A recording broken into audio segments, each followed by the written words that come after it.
Reasons for creating my channel. For years, I had planned to create a channel, make a blog, or do something similar.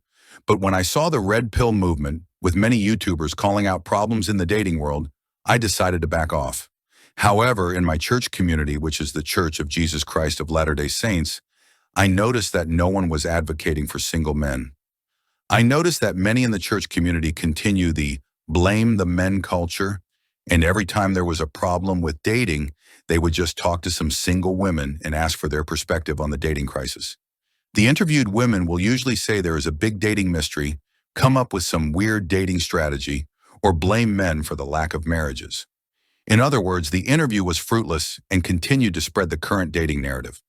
Unfortunately, the official church magazine, the Liahona, has articles about dating only written by single women, in which they will say marriage is in God's time. They never mention what they are doing to prepare for marriage or attempting to find a husband. Their advice is the equivalent of trying to win the lottery without buying a ticket. I haven't seen anyone interview single men about their issues in my faith. The only time they discuss dating issues is in a group interview, where the women silence them.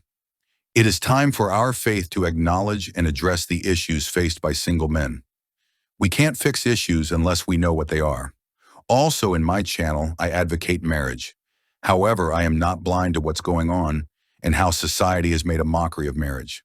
There are several mockeries to the institution, but what I'm talking about is taking away every incentive to get married, no-fault divorce, women taking automatic custody, women taking possession of the husband's assets, men being blamed for all the marital problems, and men becoming villains after a divorce they didn't choose. Society can't continue when marriage means nothing. Marriage has lost its meaning spiritually, legally, traditionally, financially, etc.